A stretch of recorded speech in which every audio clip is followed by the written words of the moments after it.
Muito obrigado, Sra. Presidente, Sr. Secretário de Estado.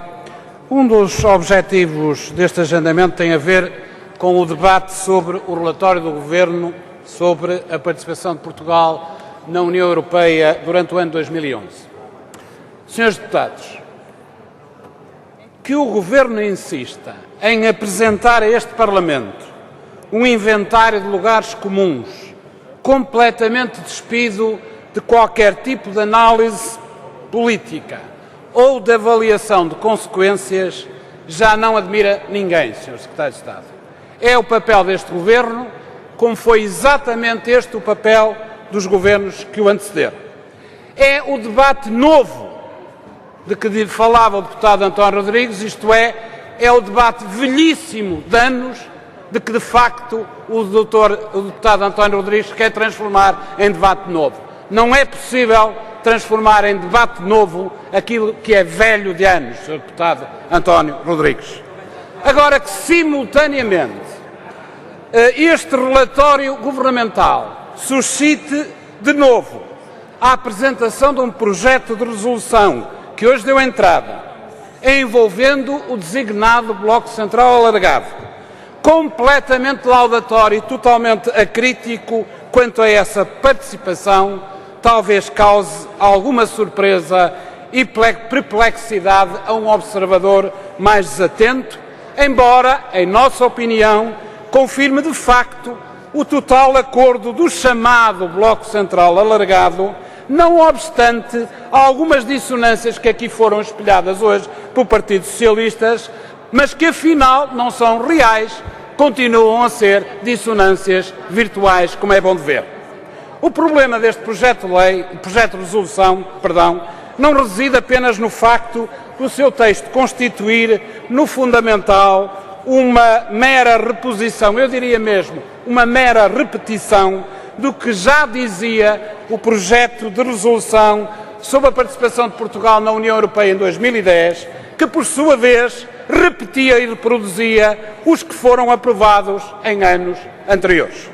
O problema deste projeto de resolução não é só este, é ser, sobretudo, um repositório de afirmações que suportam orientações políticas potencialmente prejudiciais para os nossos interesses económicos e sociais e, simultaneamente, insista num apoio político explícito do PSD, PS e CDS a ataques frontais a princípios constitucionais que preservam e defendem a soberania do nosso país.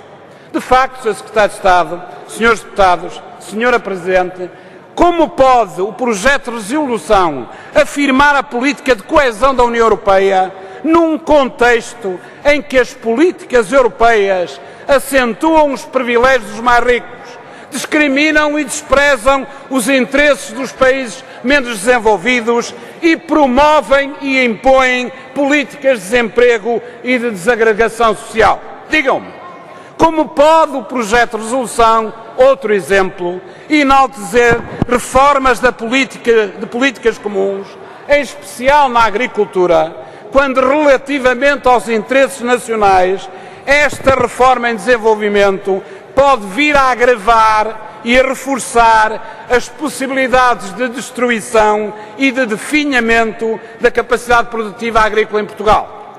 Como pode o projeto de resolução sobre a participação de Portugal em 2011, terceiro exemplo, sublinhar de forma acrítica o debate sobre o próximo quadro financeiro plurianual, Sr. Deputado António Rodrigues? Como pode, quando é visível e já definido a intenção de manter o plafond orçamental global e, ao mesmo tempo, diminuir as dotações com as políticas de coesão destinadas aos países desenvolvidos? Como pode, Sr. Deputado António Rodrigues?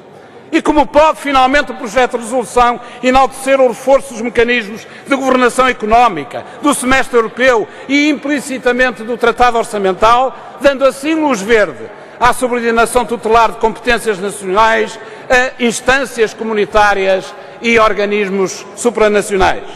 Mas o que verdadeiramente torna espantoso, Sra. Presidente, particularmente este ano, o texto do projeto de resolução sobre a participação de Portugal na União Europeia no ano de 2011 é o facto deste projeto de resolução ser completamente omisso sobre o apoio do memorando da Troika assinado em maio de 2011 sobre as consequências políticas, económicas, sociais, devastadoras que a sua aplicação e o seu reforço está a ter para Portugal e para os portugueses. Senhora Presidente, senhores deputados, a ausência total e completa de referências, por mínimas que sejam, ao pacto de agressão assinado pelo PSD, pelo PS e pelo CDS em maio de 2011, dá bem a dimensão da nulidade política completa deste projeto de resolução que os senhores certamente vão aprovar, os três. Senhora Presidente, senhores deputados, Sr. Secretário de Estado, neste contexto debatem-se também as prioridades da nova presidência semestral da União Europeia. Apetece repetir ou perguntar repetir as perguntas que nos últimos tempos temos feito em ocasiões semelhantes desde que foi aprovado o Tratado de Lisboa. Qual presidência polaca? Perguntamos nós no final de 2011. Qual presidência dinamarquesa que agora terminou? Qual presidência de Chipre que agora se inicia? É que todos os sabemos, o Tratado de Lisboa, sobretudo desde o Tratado de Lisboa, que a dimensão das presidências semestrais rotativas deixou de existir. Foi aniquilada pelas alterações introduzidas em Lisboa. Elas ainda existem do ponto de vista formal, é verdade, mas foi-lhes retirada em Lisboa com o tratado qualquer réstia de conteúdo próprio que poderiam ainda ter, foi-lhes aniquilada a réstia de credibilidade ou de influência nacional que ainda poderiam ter. Desde o Tratado de Lisboa, passamos a ter uma única presidência, não rotativa, não semestral, a presidência permanente que nos é imposta pelos interesses dos países mais ricos e populosos, com a Alemanha à cabeça, não obstante a apresentação formal, semestralmente, de tentativas, por vezes meritórias, de introduzir algumas pistas inovadoras. A recente partilha, que o Sr. Secretário de Estado nem aflorou por momentos. Para terminar, sim. Vou terminar, Sra. Presidente, peço desculpa e a compreensão. A recente partilha semestral da presidência do Eurogrupo entre a Alemanha e a França, com caráter permanente, é mais um exemplo, um indício do que hoje valem ou não as presidências rotativas. É este poder, este diretório que importa contrariar e impedir. Seria esta, entre outras, uma perspectiva que o nosso Governo e este Parlamento, esta Câmara, deveriam adotar. Pela nossa parte, não desistiremos certamente de o fazer, Srs. Deputados.